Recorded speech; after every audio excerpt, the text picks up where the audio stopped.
এটা বলা simple pendulum.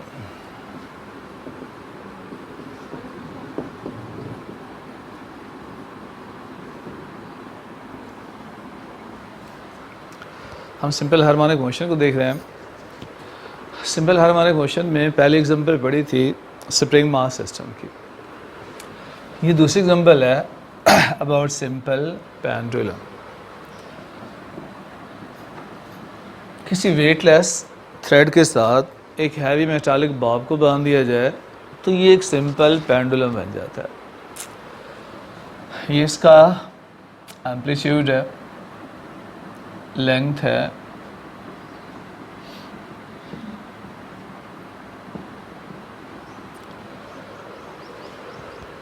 इसकी वाइब्रेशन में टेंशन अपवर्ड ऐड करता है और वेट के दो कंपोनेंट होते हैं, W cos थीटा और W sin थीटा।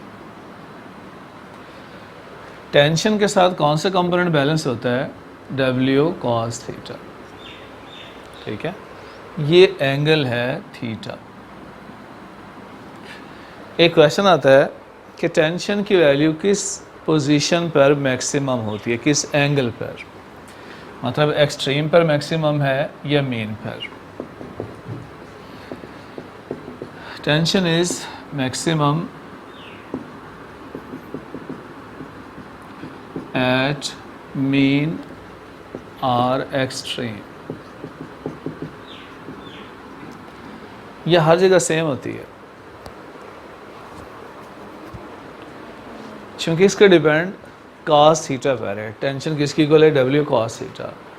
cos की वैल्यू किस एंगल पे मैक्सिमम होती है? 0 पर। गोया जब ये एंगल कम होकर 0 हो जाए, गोया बॉडी मीन पोजीशन पर होगी, तब टेंशन की वैल्यू मैक्सिमम होती है। So tension is maximum at mean position.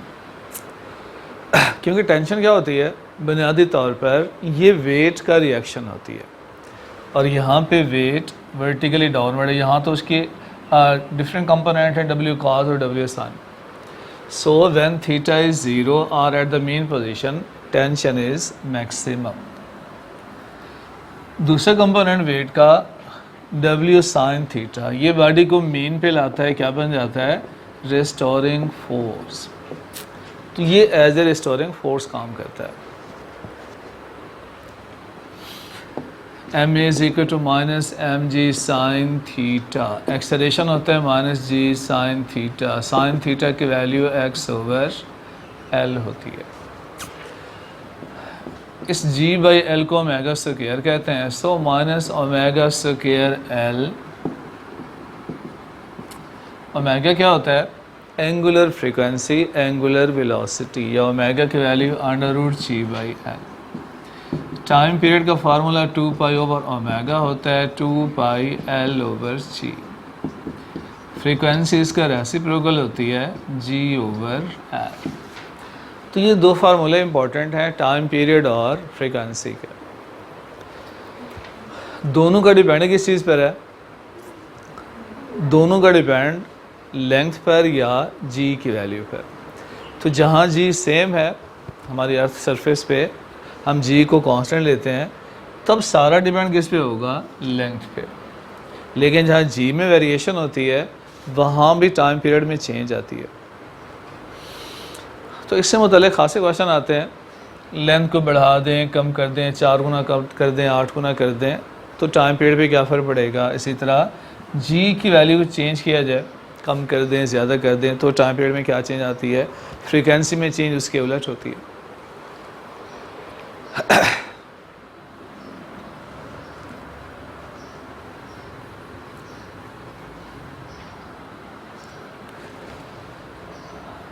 Second pendulum कौन सा होता है?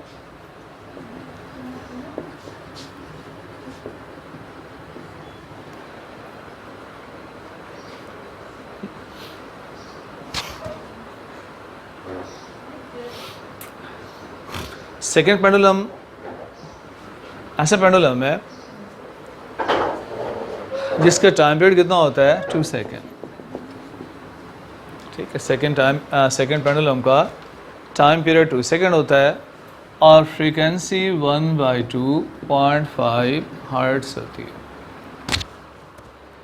Second pendulum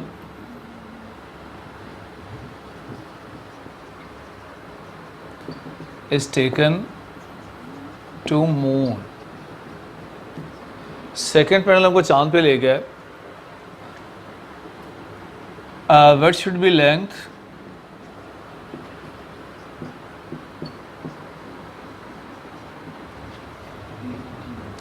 to keep same period। Length की एडजस्टमेंट क्या होनी चाहिए ताकि टाइम पीरियड सेम रहे? सिंपल सा क्वेश्चन है, ऑप्शन आपके पास हैं। एल को एल ही रखें, 6L कर दें, या 1/6L कर दें, या इन्फिनिट कर दें। क्या ऑप्शन होना चाहिए? क्योंकि मून पर जी की वैल्यू कितनी कम होती है? 6 टाइम।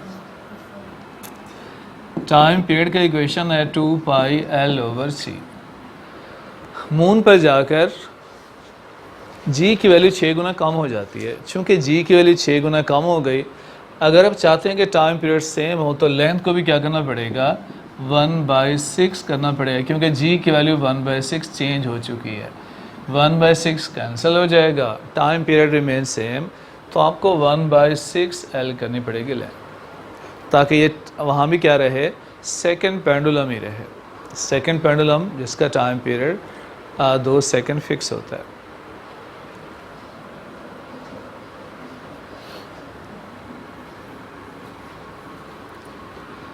कुछ एलिवेटर से रिलेटेड क्वेश्चन आते हैं। एलिवेटर में फर्स्ट क्या लिफ्ट है, ये जिसको ऊपर नीचे खींचा जा रहा है। बॉडी के वेट में क्या चेंज आती है अगर लिफ्ट ऊपर या नीचे मूव करे? पढ़ा था आपने। अगर लिफ्ट रेस्ट में है तो वेट में कोई चेंज नहीं आती। रियल वेट और अपेरेंट वेट बराबर होते हैं। टी रियल वेट होता है और डब्ल्यू रियल वेट है। टेंशन अपेरेंट वेट होता है। ठीक है, बॉडी को मैंने बांधा हुआ है, ये उसका रियल वेट है, और जो स्प्रिंग बैलेंस की रीडिंग होती है ये उसका अपेरेंट वेट होती है। पढ़ा था आपने फर्स्ट ईयर के 5th चैप्टर में। अपवर्ड मोशन में वेट बढ़ जाता है और इक्वेशन होती है W+ma। डिपेंड करता है किस एक्सेलरेशन से एलिवेटर ऊपर जा रहा है, उसके मुताबिक वेट में इजाफा हो जाता है। गोया मास में तो चेंज नहीं आती, चेंज किस में आती है? एक्सेलरेशन में। तो अपवर्ड मोशन में जी की बजाय क्या हो जाएगा? G+ से, ये याद रखिएगा। और डाउनवर्ड मोशन में अपेरेंट वेट होता है W-ma, mg-ma, G-a multiply m। तो G की वैल्यू G-a हो जाती है। सवाल ये आता है कि एक एलिवेटर है और उस एलिवेटर में आपने एक पेंडुलम को बांध दिया। अगर ये एलिवेटर रेस्ट में है तो इसका टाइम पीरियड T है। ठीक है, अगर एलिवेटर अपवर्ड मूव करे तो टाइम पीरियड में क्या चेंज आएगी? बढ़ेगा, कम होगा? अपवर्ड मोशन में एक्सेलरेशन A+g हो जाता है। g बढ़ गया, टाइम पीरियड की इक्वेशन होती है 2πL/c। जी के बढ़ने से टाइम पीरियड में कमी आएगी। तो एलिवेटर में अगर एलिवेटर अपवर्ड मूव करना शुरू कर दे तो टाइम पीरियड में कमी आती है, क्योंकि जी बढ़ जाता है। अगर एलिवेटर डाउनवर्ड मूव करना शुरू कर दे तो जी में क्या आती है? G- से जी में कमी आती है डाउनवर्ड मोशन के लिए, तो फिर टाइम पीरियड बढ़ जाएगा। लिहाजा अपवर्ड और डाउनवर्ड के लिए टाइम पीरियड के फार्मूले ये होंगे। ये तो सिंपल है, कहा जाए कि एलिवेटर की अपवर्ड या डाउनवर्ड मोशन से टाइम पीरियड में क्या चेंज आएगी। अब वो कहते हैं अगर एलिवेटर अपवर्ड जा रहा है G/2 से, एक्सेलरेशन भी बता दिया, पहले टाइम पीरियड T था तो नया टाइम पीरियड कितना होगा। अब आपको A की जगह उसकी वैल्यू भी पुट करनी होती है। सही है। अगर ए की वैल्यू बता दें, मसलन ये अपवर्ड मोशन है, इस एक्सेलरेशन से एलिवेटर अपवर्ड जा रहा है g/2 से, तो नया टाइम पीरियड क्या होगा 2 पाई g प्लस g/2। ए की जगह उसकी वैल्यू पुट कर लें, g/2 है, 3g/2 है, 1/4g है, जो भी है, तो इससे एक वैल्यू आ जाएगी, वो आंसर होगा। ठीक है, तो एलिवेटर से रिलेटेड भी आपको करने हैं कि अपर डाउनवर्ड मोशन में किस एक्सेलरेशन से एलिवेटर जाए तो टाइम पीरियड में क्या चेंज आती है।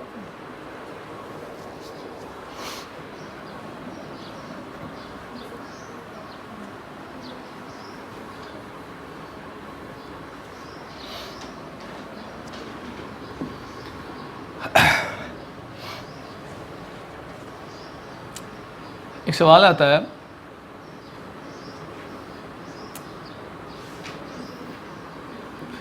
कि एक स्फेरिकल बॉल है, स्फेरिकल बॉल है, बांध दिया स्ट्रिंग के साथ, टाइम पीरियड इसका कुछ है, टी के बराबर टाइम पीरियड है।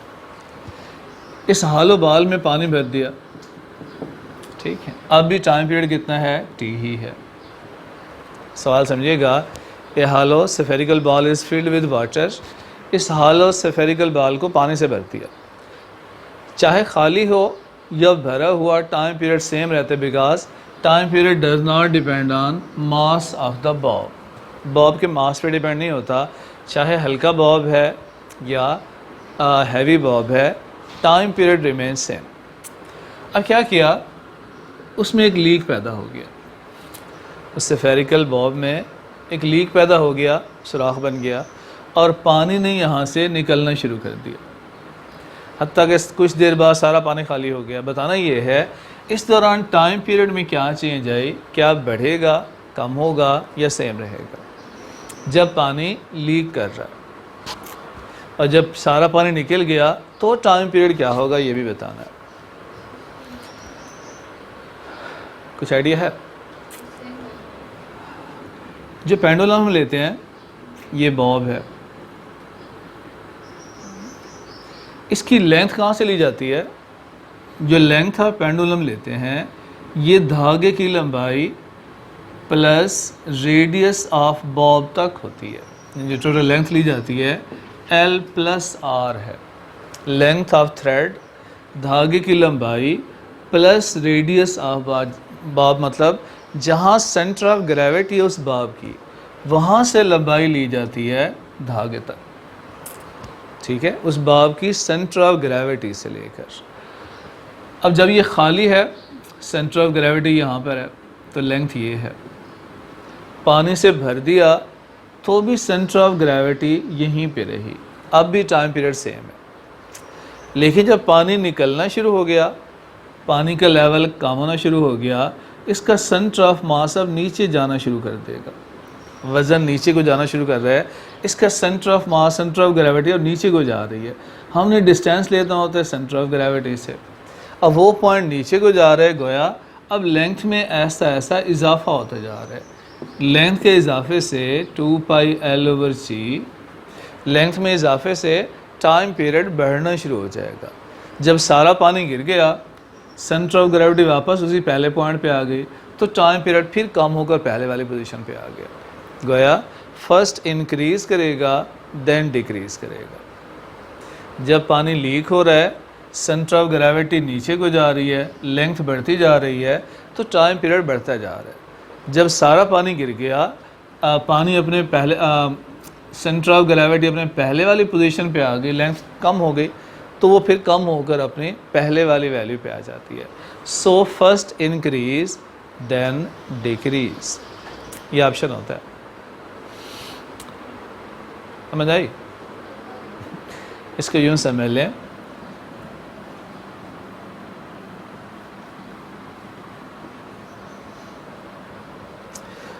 आप झूले पे बैठे हैं और झूला एंजॉय कर रहे हैं ऐसे, ठीक, पहले बैठे हैं खैर से, जोश में खड़े हो गए, जब खड़े हो जाते हैं तो टाइम पीरियड बढ़ेगा कम होगा? अगर बैठ के झूला लें या खड़े होकर लें, क्या फ़र्क पड़ेगा टाइम पीरियड पे? ये मुझे पता है, जब खड़े होकर हम झूला लेते हैं झूला तेज़ हो जाता है। जब तेज़ हो जाए टाइम पीरियड बढ़ता है कम होता है? पहले स्लो था तो ज़्यादा टाइम लगाता था, जब झूला तेज़ हो जाता है, स्पीड ज़्यादा हो जाती है, टाइम कम लगाता है, टाइम पीरियड कम हो जाता है। ठीक है, जहाँ झूला तेज़ हो जाएगा, जल्दी चक्कर पूरा कर लेगा, स्पीड के बढ़ने से टाइम पीरियड कम हो जाता है एज बराबर वी.टी। स्पीड इन्वर्स ही होती है टाइम के, स्पीड बढ़ जाए तो टाइम कम हो जाता है। तो यहाँ स्पीड बढ़ने का मतलब क्या हुआ? टाइम पीरियड कम हो गया। स्पीड बढ़ने का मतलब क्या हुआ? टाइम पीरियड कम हो गया। क्यों कम हुआ? वजह क्या है? वजह वही है कि पहले आपकी सेंटर ऑफ ग्रेविटी यहाँ लाई कर रही है, लेंथ ये थी। जब आप खड़े हो गए, खड़े होकर झूला लेने की कोशिश कर रहे हैं, तो आप सेंटर ऑफ ग्रेविटी कहीं ऊपर लाई कर रही है, अब लेंथ में कमी आ गई है, सेंटर ऑफ ग्रेविटी ऊपर चली गई, लेंथ रिड्यूस हो गई। लेंथ के कम होने से टाइम पीरियड में कमी आ गई, टाइम पीरियड में कमी की वजह से झूले की स्पीड तेज़ हो गई। समझ नहीं है बात? लेंथ में कमी की वजह से टाइम पीरियड में कमी आती है, जहाँ टाइम पीरियड में कमी आती है वहाँ पर स्पीड ज़्यादा हो जाती है। अगर आप पेंडुलम को लैया से मरी ले जाए, ठीक है, स्लो हो जाएगा, फास्ट हो जाएगा। ठंड की वजह से, ठंड का असर होता है कि पेंडुलम पे, अगर पेंडुलम को मरी ले जाएं तो वहाँ पर उसकी स्पीड पे क्या फ़र्क पड़ेगा? टाइम पीरियड का फार्मूला होता है 2πL/g। As compare to sea level, वो हाइट पर है, हाइट पर जी की वैल्यू में कमी आती है, जी में कमी की वजह से टाइम पीरियड बढ़ जाता है। टाइम बढ़ने का मतलब है वो अब ज़्यादा टाइम लगाएगा, जब ज़्यादा टाइम लगाएगा स्लो हो जाएगा। तो मरी में झूला स्लो हो जाता है, टाइम पीरियड बढ़ जाता है, ज़्यादा टाइम लगता है उसको चक्कर पूरा करने के लिए। जी का इम्पैक्ट भी है।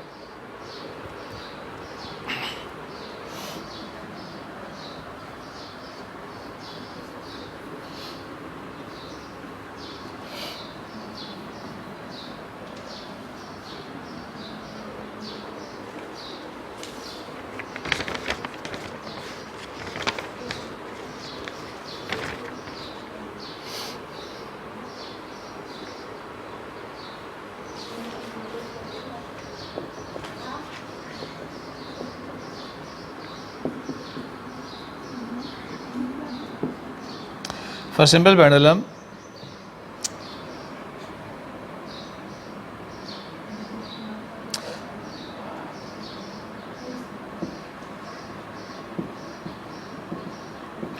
which physical quantity does not become zero?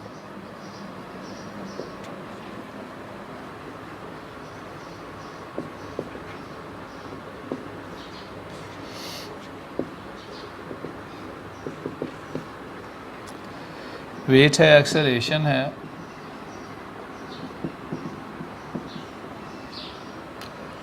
Speed है, मोमेंटम है।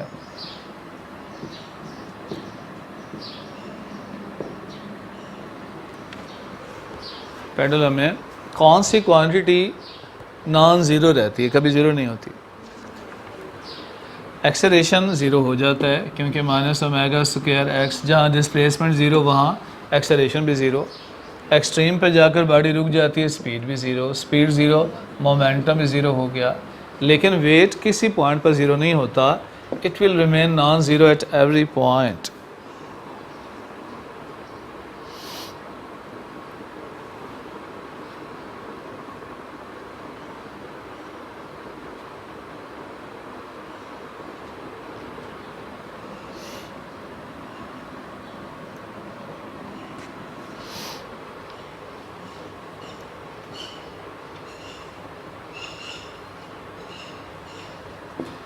In simple harmonic motion, ratio of maximum velocity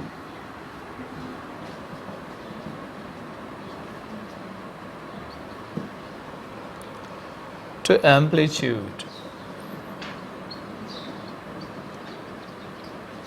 has dimension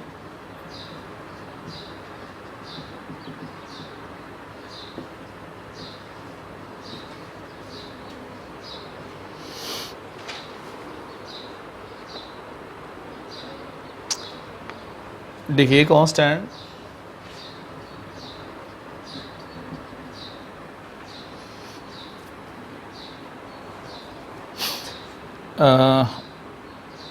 frequency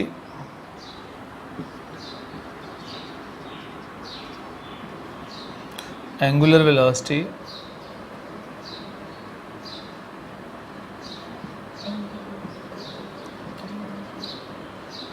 या all ratio of acceleration to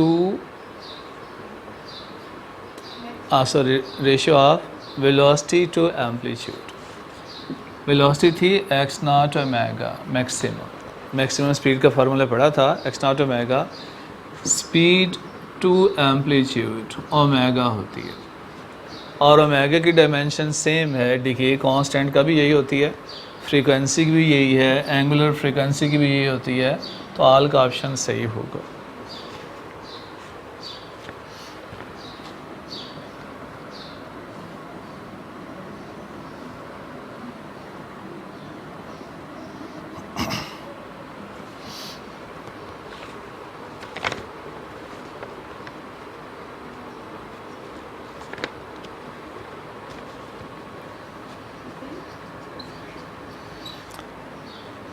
Ratio of time period of two pendulum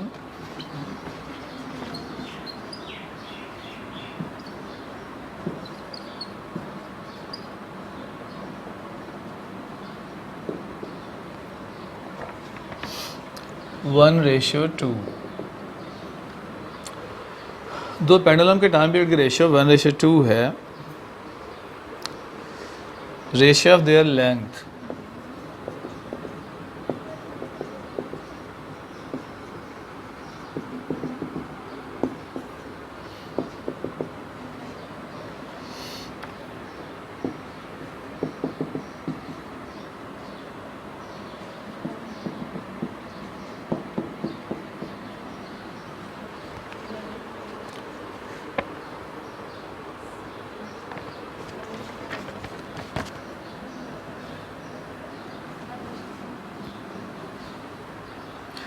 one ratio 4। Length of pendulum is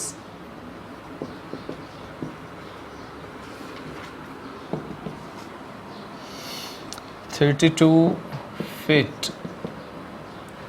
length of pendulum 32 foot है। Its frequency is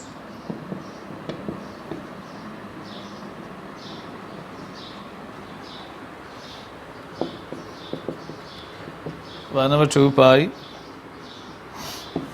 5/2 pi pi by 5 और 1/पाई।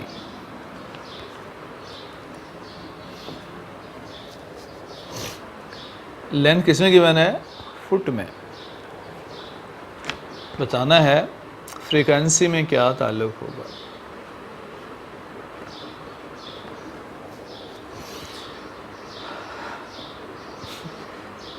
Time period होता है 2 पाई L/G। Length किस में given है? Foot में। तो आपको G की वैल्यू भी ब्रिटिश इंजीनियरिंग या FPS सिस्टम में पुट करनी है और G की वैल्यू लेंथ 32 फुट बताई गई।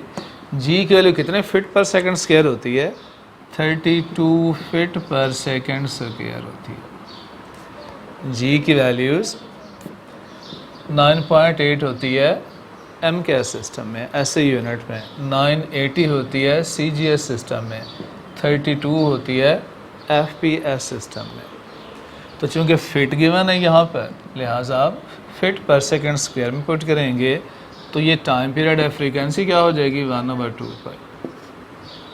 आपको टाइम पीरियड नहीं फ्रीक्वेंसी चाहिए।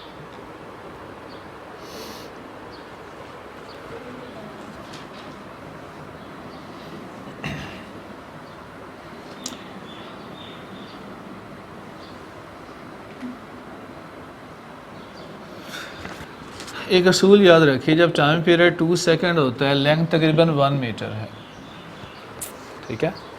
ये सेकंड पेंडुलम है जिसकी लेंथ तकरीबन 99.2 सेंटीमीटर या 1 मीटर होती है। टाइम पीरियड 2 सेकंड है। अगर आप चाहते हैं टाइम पीरियड 1 सेकंड हो जाए, लेंथ को कितना कम करना पड़ेगा? कितने सेंटीमीटर होनी चाहिए? अगर लेंथ 1 सेकंड करना चाहते हैं तो लेंथ के ऑप्शन है आपके पास 50 सेंटीमीटर, यानी कि ये 100 सेंटीमीटर है। 50 सेंटीमीटर, 25 सेंटीमीटर, 75 सेंटीमीटर, 80 सेंटीमीटर,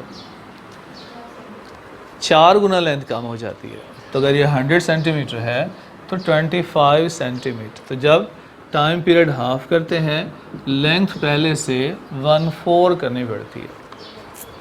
ये असूल याद रखिएगा, टाइम पीरियड जब हाफ करेंगे लेंथ 1/4 करेंगे।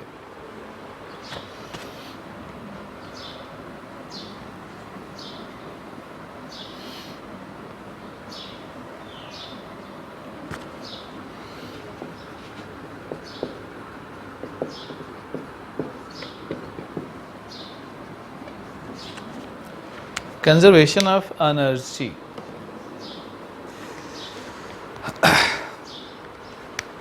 Spring mass system simple harmonic motion में एनर्जी कंजर्वेशन को ये ओबे करता है। इसमें कुछ रिलेशन में लिखता हूँ एनर्जी की। पोटेंशियल एनर्जी होती है हाफ के एक्स स्क्वायर, कैनेटिक एनर्जी होती है हाफ के x naught square minus x square. ये इंस्टेंटेनियस पोटेंशियल और ये इंस्टेंटेनियस कैनेटिक।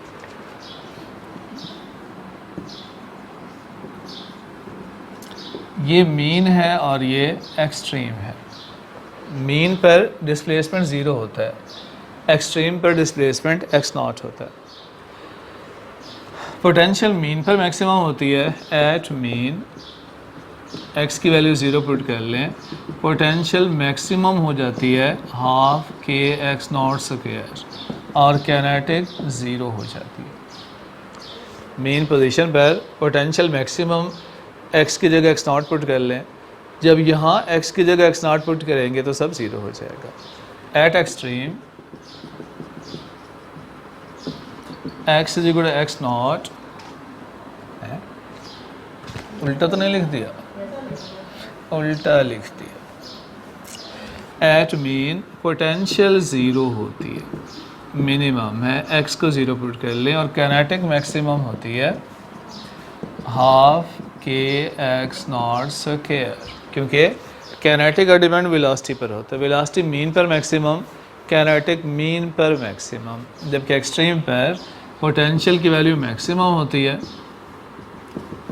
हाफ के एक्स नॉट स्क्वायर, और x की जगह x नॉट पुट करें तब ये 0 हो जाएगा। कैनेटिक की वैल्यू 0 होती है, मगर हर पॉइंट पर टोटल एनर्जी की वैल्यू यही रहती है। टोटल क्या होती है, दोनों को जमा कर लिया जाए, पोटेंशियल प्लस कैनेटिक, तो ये हाफ के एक्स नॉट स्क्वायर आती। तो टोटल एनर्जी यही है, ये हर पॉइंट पर सेम रहती है। मीन पर दोनों को जमा करें तो टोटल आंसर यही आएगा, एक्सट्रीम पर दोनों को जमा करें तो भी आंसर यही आएगा। So total energy at every point remain constant. ये फार्मूला याद रखेंगे, पोटेंशियल का, कैनेटिक का, ये उनकी मैक्सिमम वैल्यूज़ हैं, और ये टोटल, मतलब मैक्सिमम कैनेटिक, मैक्सिमम पोटेंशियल और टोटल, इनकी वैल्यू सेम होती है हाफ के एक्स नॉट स्क्वायर।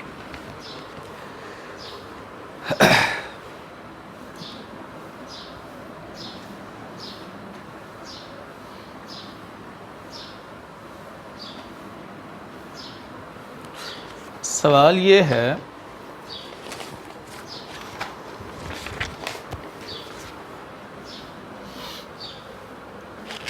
कि किस फासले पर जो पोटेंशियल है अपनी मैक्सिमम का हाफ हो जाती है, या यूँ कह लें वो कौन सा डिस्टेंस है जहाँ कैनेटिक और पोटेंशियल इक्वल हो जाती हैं। तो आप क्या करेंगे, पोटेंशियल और कैनेटिक को इक्वल पुट कर लें।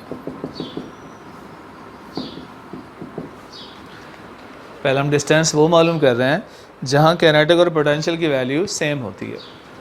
पोटेंशियल होती है हाफ के एक्स स्क्वायर, कैनेटिक होती है हाफ के x naught square minus x square.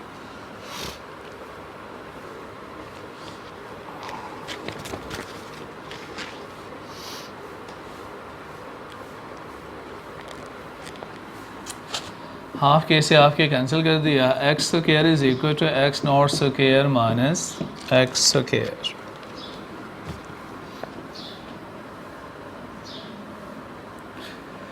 X square इधर आ गया, 2x square is equal to x naught square. X naught square की वैल्यू है एक्स नॉट स्क्वायर बाई 2, या एक्स नॉट की वैल्यू है x naught under root 2। x is equal to x naught under root 2। तो ये वो distance है जहाँ पर दोनों की एनर्जी बराबर होती है, आधी कैनेटिक और आधी पोटेंशियल। सही है।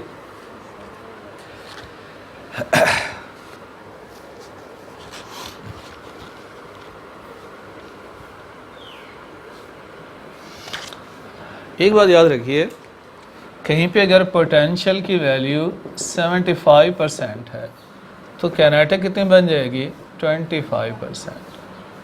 ठीक, क्योंकि जहाँ पर ये दोनों 50-50 हैं, टोटल 100 होना चाहिए।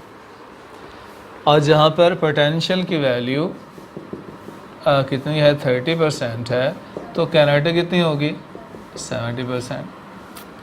अगर पोटेंशियल की वैल्यू 1/4 है तो कैनेटिक कितनी होगी, जहाँ 1/4 और 1 में से माइनस कर ले, 1 - 1/4 3/4 होगी। तो जहाँ पर पोटेंशियल 1/4 होती है वहाँ कैनेटिक 3/4 होती है, और जहाँ पर पोटेंशियल 3/4 होगी वहाँ कैनेटिक 1/4 होगी। ये 3/4 क्या होता है, 75%, 1/4 होता है 25%। पता है ना, 3/4 और 1/4। अब 100 के टुकड़े कर लें, 0, 25, 50, 75 और 100। ठीक, 25, 50, तो ये 3 टुकड़े हो गए, इसको हम 3/4 कहते हैं। 4 हिस्सों में से 3 हिस्से हैं, और 1/4 का मतलब है 1 टुकड़ा। इसको देखते हैं।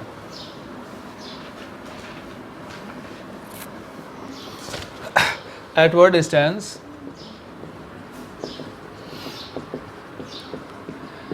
potential is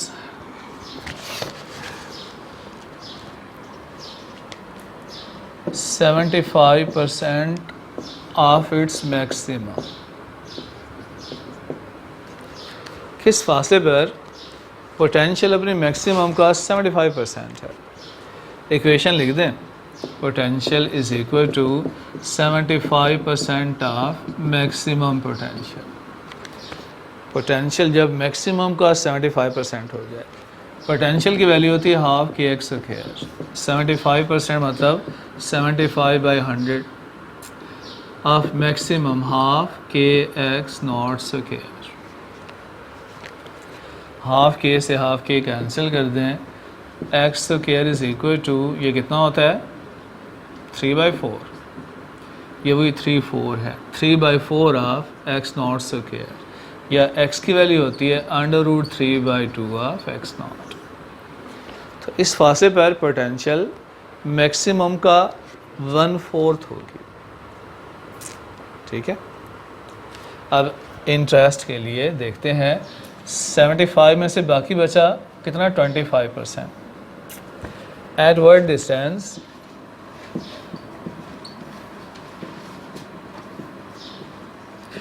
kinetic is 25% of maximum।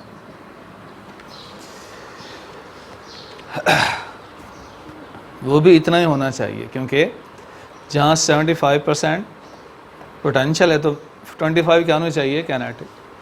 तो वहाँ भी आप ऐसे करेंगे, kinetic energy is equal to 25% of maximum kinetic. Kinetic होती है हाफ के x naught square minus x square, ये 25/100 है। मैक्सिमम होती है हाफ के x naught square.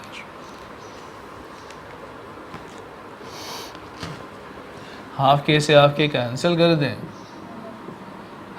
X naught square minus x square is equal to 1/4 of x naught square.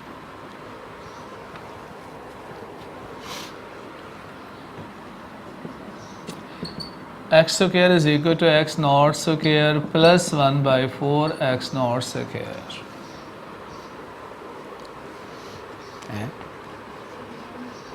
Minus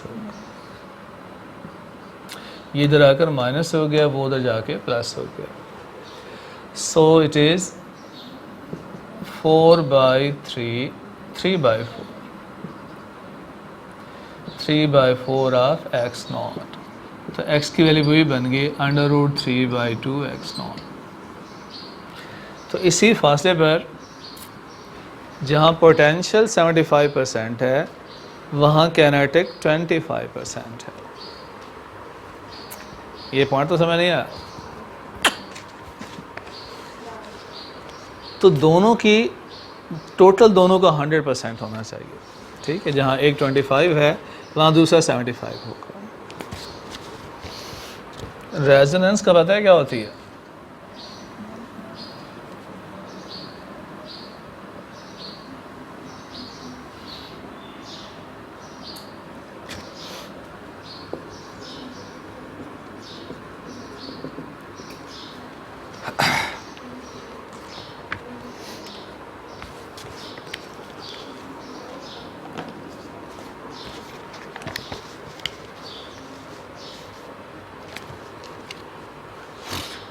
Resonance increase in amplitude of any vibrating body under the influence of external force whose frequency is equal to natural frequency of vibrating body।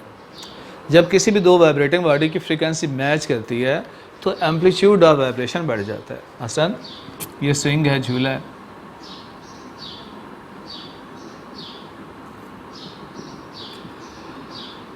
झूले पे बैठे हैं,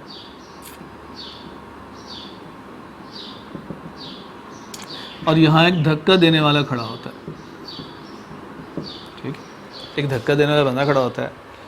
ये चक्कर लगा के body वापस आती है, जब वापस आती है तो ये तब धक्का देता है। ये एक्सटर्नल फोर्स अप्लाई कर रहा है, ठीक, ये एक्सटर्नल फोर्स अप्लाई कर रहा है और ये बॉडी वाइब्रेट कर रही है अपनी नेचुरल फ्रीक्वेंसी से। जब इसकी अप्लाइड फोर्स की फ्रीक्वेंसी और वाइब्रेटिंग बॉडी की नेचुरल फ्रीक्वेंसी मैच करेंगे तब इसका एम्पलीट्यूड बढ़ जाता है, ठीक। जब इस अप्लाइड फोर्स की फ्रीक्वेंसी और बॉडी की नेचुरल फ्रीक्वेंसी मैच करेंगे तब एम्पलीट्यूड ऑफ वाइब्रेशन बढ़ जाता है। तो जब भी फ्रीक्वेंसी मैच होती है एम्पलीट्यूड बढ़ जाता है। अगर ऐसा हो कि बॉडी अभी वापस आ रही है, ये आगे पहुंच कर धक्का लगा है, तब फ्रीक्वेंसी मैच नहीं करती, एम्पलीट्यूड बजाय बढ़ने के कम हो जाएगा। तो जब तक फ्रीक्वेंसी मैच ना करे एम्पलीट्यूड में इजाफा नहीं होता। इसकी बहुत सी एग्जांपल है, मार्चिंग ऑन ब्रिज है, जब ब्रिज पर से आर्मी के ट्रुप्स गुजरते हैं उनसे कहा जाता है इरेगुलर चलें, क्योंकि उनके कदमों के रेगुलर टाइम के बाद आते हैं। लेफ़्ट राइट से एक फ्रीक्वेंसी जनरेट होती है, अगर वो फ्रीक्वेंसी पुल की नेचुरल फ्रीक्वेंसी से मैच कर जाए तो पुल के टूटने के चांस होते हैं।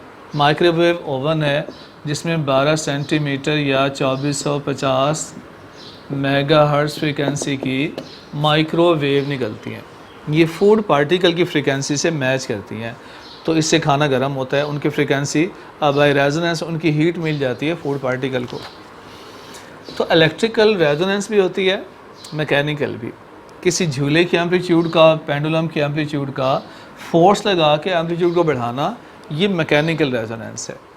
और माइक्रोवेव ओवन से चीज़ों को गर्म करना या अपनी मर्ज़ी का स्टेशन लगाना, कोई चैनल लगाना, ये भी फ्रीक्वेंसी को मैच करने से होता है। ये भी रेजोनेंस की एग्जांपल है, मगर इसको हम इलेक्ट्रिकल रेजोनेंस कहते हैं। तो इलेक्ट्रिकल रेजोनेंस भी होती है और मैकेनिकल रेजोनेंस भी होती है। काफ़ी है। चलो इस चैप्टर को कीजिए। कल आपको इसका टेस्ट लेना है, यूनिट 5 है, 6 है, कौन सा है? यूनिट 5 का। चंगी तैयारी करके आइएगा। और आपके ना जो एग्ज़ाम होते हैं उसमें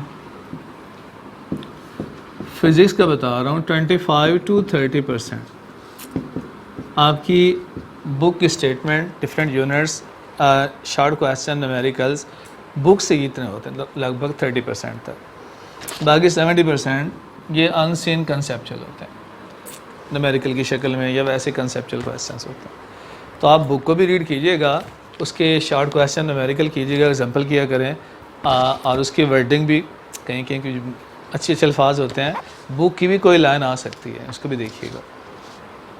थैंक यू।